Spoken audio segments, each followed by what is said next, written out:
माँ की अनमोल ममता। माँ बेटे की रुला देने वाली कहानी। रात के 2 बज रहे थे।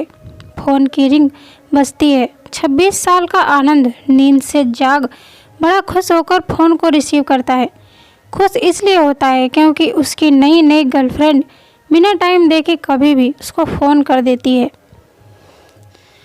फ़ोन की दूसरी तरफ से आवाज़ आती है, जन्मदिन मुबारक हो बेटा। आज मेरा बेटा पूरे 26 साल का हो गया है। मैं बहुत खुश हूँ।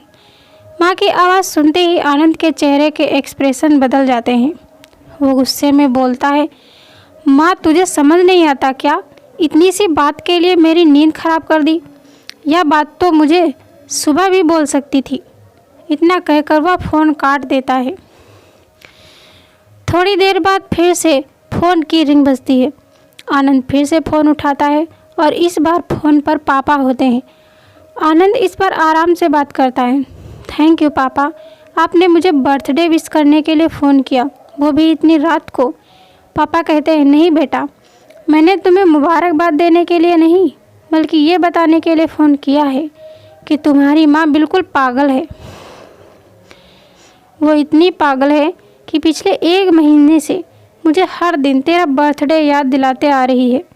वो इतनी पागल है कि तू हमसे सैकड़ों किलोमीटर दूर है, फिर भी उसने यहाँ पर खुद अपने हाथों से तेरे लिए केक बनाया है। ऊपर से ये जिद कर रही है कि जब तक तुझे विश नहीं कर देती तब तक ना खुद खाना खाएगी और ना मुझे खाने देगी। आनंद सब ध्यान से सुन रहा था और उसे ये महसूस भी हो रहा था कि उसने अपनी माँ को फॉर ग्रांटेड ले लिया था। वो बोला, नहीं पापा, माँ बिल्कुल पागल नहीं है। पापा कहते हैं, नहीं बेटा, तू अपनी माँ के पागलपन को नहीं जानता, मैं जानता हूँ। वह तो 26 साल पहले ही पागल हो गई थी जब डॉक्टर ने उसे कहा था, या तो हम बच्चे को बचा सकते हैं या आपको। उसने बिना 1 सेकेंड भी सोचे बच्चे को बचाने का फैसला ले लिया और मुझे भी कसम देकर उस फॉर्म पर साइन करने के लिए मना कर लिया था जिस पर लिखा था उसकी ज़िंदगी इस ऑपरेशन से खतरे में, और अगर उसे कुछ होता है तो उसके जिम्मेदार डॉक्टर नहीं होंगे। अब तू ही बता, बिना तुझे देखे जो औरत तेरे लिए मरने को तैयार हो जाए उसे हम पागल नहीं कहेंगे तो क्या कहेंगे? इतना कहकर पापा ने भी फ़ोन रख दिया। आनंद ने भी अब यह महसूस किया था कि वह जो कर रहा था वो भूल नहीं, गुनाह था। हाँ, एक बार किसी इंसान को दुख दो तो कोई बात नहीं, लेकिन भगवान को दुख देना गुनाह ही तो होता है, और माँ भगवान से कम नहीं होती। पश्चाताप के आंसू उसकी आंखों से बह निकले। सवेरा होते ही आनंद अपने घर की ओर रवाना हो गया, अपने माँ पापा से माफ़ी मांगने के लिए। घर पहुँचते ही उसने पहले माँ की माफ़ी मांगी, जिसने उसे गले से लगा लिया। फिर वह अपने पापा से माफ़ी मांगने लगा।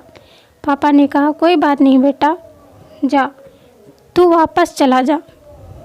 तेरी माँ हमेशा कहती थी कि तू उसे बुढ़ापे में संभालेगा, लेकिन मैं उसे समझा दूँगा।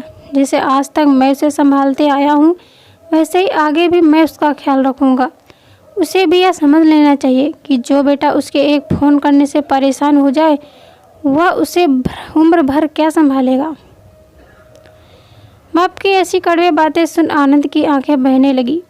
वह सर झुकाए अपने बाप के सामने चुपचाप खड़ा रहा। अपने बेटे को परेशान देख माँ आगे आती है और पापा को कहती है, जाने दीजिए, माफ़ कर दीजिए, हमारा ही बेटा है। माँ की ममता का मोल ना कोई लगा पाया था, ना कोई लगा पाएगा। 9 महीने प्रसव की पीड़ा सहन करने, हमें नई जिंदगी, नई दुनिया में लाने माँ हमारी हर गलती को माफ़ कर सकती है।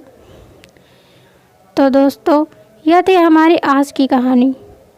अगर यह कहानी आपको पसंद आई है तो कृपया इसे लाइक करें और ऐसी और कहानियाँ सुनने के लिए हमारे चैनल को सब्सक्राइब करें। कहानी आपको कैसी लगी, कहानी पर अपनी राय देने के लिए कमेंट करें।